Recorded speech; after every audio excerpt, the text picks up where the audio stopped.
Jak pokonać lęk przed lataniem? Czego nie wiesz o przygotowaniach do lotu? Mam na imię Julita i dziś porozmawiamy, dlaczego latanie samolotem jest tak bezpieczne. Lęk przed lataniem to dla wielu osób problem, który być może dotyka też Ciebie. Dziś kapitan Boeinga 737 i zarazem psycholog Mateusz Osenka opowie Ci, jak radzić sobie z tym lękiem i pokaże, jak wyglądają przygotowania do lotu.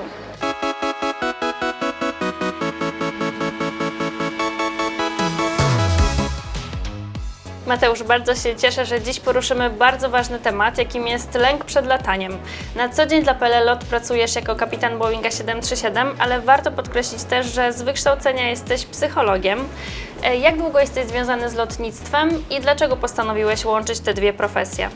Moja przygoda z lataniem zaczęła się około 14 lat temu. Ja zaczynałem akurat dosyć młodo, bo miałem 16 lat, jak zrobiłem swoje pierwsze loty i wykonałem pierwsze licencje. Później zdobywałem wszystkie potrzebne uprawnienia, a swoją przygodę z lataniem komercyjnym zaczynałem właśnie tutaj, w locie, tylko że na innej maszynie, bo był to Dash. Następnie też dosyć młodo zostałem kapitanem i teraz pracuję jako kapitan na Boeingu 737, który jest przecudowną maszyną. Pytałaś o psychologię. To jest dla mnie ogromne hobby. Niesamowicie fascynuje mnie, jak funkcjonuje ludzki umysł, jakie procesy tam zachodzą i uważam, że w kontekście lęku przed lataniem bardzo fajnie łączy się wiedzę techniczną z takiej perspektywy bycia pilotem, jak i tę wiedzę teoretyczną, psychologiczną, ponieważ dzięki zrozumieniu, co dzieje się w naszych głowach i zrozumieniu, jak działają samoloty, jak się lata i jak wyglądają wszystkie procedury, jestem w stanie przekazać ludziom odpowiednią wiedzę i powiedzieć, że jest to najbezpieczniejszy środek transportu i dlaczego nie należy się go bać. Czy lęk przed lataniem jest związany z lękiem przed nieznanym? Fajnie, że poruszasz ten temat, ponieważ tak, samolot jest najbezpieczniejszym środkiem transportu ze względu na wiele rzeczy. Posiadamy rozbudowane procedury, dzięki którym możemy bezpiecznie prowadzić operacje. Czy lęk przed lataniem jest lękiem przed nieznanym? To jest dobre pytanie. Myślę, że ten lęk przed lataniem często wynika z braku poczucia kontroli, albo z klaustrofobii, albo z braku po prostu edukacji, z braku wiedzy na temat tego, co dzieje się w samolocie. Ponieważ sytuacje, które dla nas, albo dla osób, które interesują się lotnictwem, są normalne, jak na przykład zmiana dźwięku silników, albo różne uczucia, których doświadcza ludzkie ciało podczas startu czy podczas lądowania, dla osoby, która nie wie o tym, co się dzieje, mogą być trochę przerażające. Dlatego też uważam, że edukacja tutaj jest niezwykle istotna. Jesteśmy w sali przedstartowej, czyli specjalnym pomieszczeniu dla załóg, gdzie spotykacie się przed rejsem. Jak wyglądają Wasze przygotowania? Na początku musimy się zameldować, czyli zobaczyć, z kim w ogóle lecimy, jakim samolotem. Robimy to przy komputerach właśnie w naszej sali. Następnie przechodzimy do omawiania wszystkich dokumentów na lot. W tym momencie posługujemy się dokumentami zarówno w wersji papierowej, aczkolwiek głównie korzystamy z naszego EFB, czyli Electronic Flight Bag. Mamy tutaj wszystkie dokumenty, dokładnie to samo co tutaj, plus jeszcze na przykład mapy różnych lotnisk, mapy pogodowe. Natomiast cały proces wygląda tak, że dostajemy od dyspozytorów lotniczych dokumentację na dany lot, gdzie mamy zaznaczone, jakim samolotem lecimy, jaki jest znak wywoławczy naszego samolotu, którym się później posługujemy, wszystkie kalkulacje dotyczące paliwa. Dostajemy też bardzo dokładne informacje pogodowe, które pokazują nam warunki po trasie przelotu, jak i na wszystkich lotniskach, które mogą znaleźć się po drodze, zarówno lotnisku odlotu, jak i docelowym. Dzięki temu wiemy, czego po prostu się spodziewać. Jaka będzie temperatura, czy będziemy mieli zachmurzone niebo, czy może będą tam jakieś inne zjawiska, które powinniśmy uwzględnić w przygotowaniu do lotu. Briefing mamy już za sobą. Co dalej? Chodź, zabieram Cię do samolotu, gdzie pokażę Ci, jak wygląda cała reszta procesu przygotowania do lotu. Za nami Boeing 737 MAX 8, którego jesteś kapitanem. Jak na co dzień wyglądają przygotowania samolotu do lotu?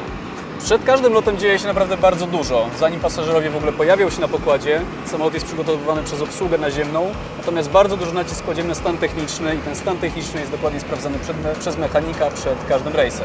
Na pokładzie tego samolotu skład załogi pilotów to dwie osoby. Jak wygląda podział ról? Role pilotów dzielą się na pilota lecącego oraz monitorującego. Zadaniem monitorującego jest chociażby zrobienie walk-arounda, czytanie checklist czy komunikacja radiowa. Pokażę Ci, jak wygląda walk-around. Ważną rzeczą jest chociażby sprawdzenie silników, czy nie ma tutaj żadnych śladów zderzenia z ptakami, czy wszystkie elementy są na swoim miejscu.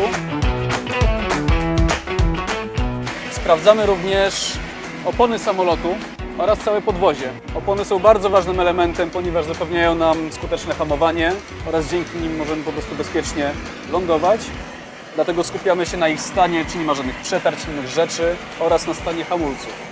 Pilot zwraca też uwagę na wizualny stan samolotu, sprawdza, czy nie ma żadnych uszkodzeń lakieru, czy wszystkie elementy takie jak rurki pitota czy czujniki kąta natarcia oraz z kolei przednie podwozie wygląda tak, jak powinno. Cały walk-around zawiera naprawdę wiele elementów, które musimy sprawdzić. Nie są to tylko te rzeczy, które Ci pokazałem. Robimy bardzo dokładny przegląd.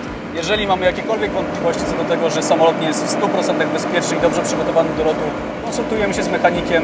Wszystkie rzeczy zostaną naprawione, tak żebyśmy mieli pewność, że po prostu wszystko wydarzy się w sposób jak najbardziej bezpieczny. Chodź, pokażę Ci teraz, jak wygląda przygotowanie ze strony pilota lecącego w kokpicie.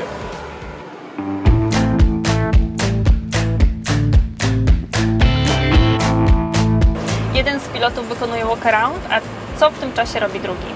Drugi pilot, czyli pilot lecący, przygotowuje cały kokpit samolotu do lotu. Ustawia wszystkie systemy, programuje komputer lotu oraz dba o to, żeby wszystko znajdowało się w takim położeniu, w jakim powinno. Sprawdzenie wszystkiego po kilka razy, wykonanie tzw. cross-checków, czyli sprawdzenia przez obie osoby, pozwala na wyeliminowanie błędów i zapobiega rutynie. Korzystamy też bardzo dużo z checklisty, która prowadzi nas krok po kroku po tym, co powinno być zrobione i co powinno zostać sprawdzone przed startem. Każdy członek załogi, czy to pilot, czy personel pokładowy, musi przejść długie szkolenia, zalicza różne egzaminy i wykonuje testy na symulatorze. Dlaczego? Samolot pasażerski jest bardzo złożoną maszyną. Mamy naprawdę mnóstwo wiedzy do przyswojenia, dlatego ciągła nauka i ilość tej nauki pozwala nam na prowadzenie bezpiecznych operacji.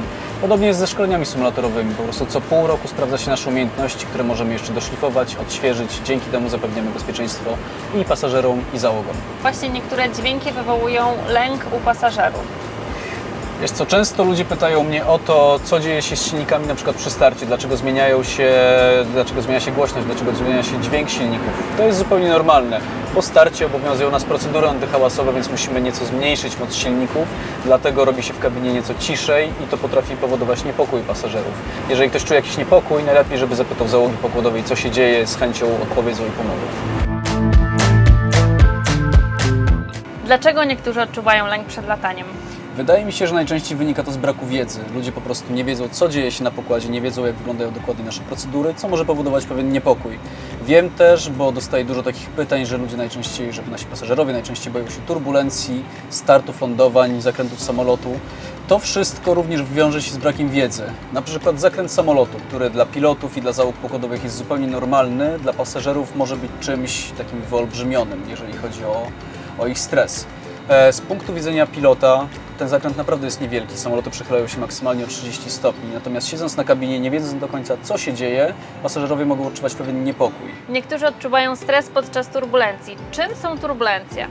Turbulencje to po prostu zawirowania powietrza. Powietrze, natrafiając na różne przeszkody, takie jak drzewa czy budynki, zaczyna wirować. Porusza się w sposób chaotyczny. Jeżeli samolot natrafi na takie zawirowanie powietrza, to zaczyna podskakiwać.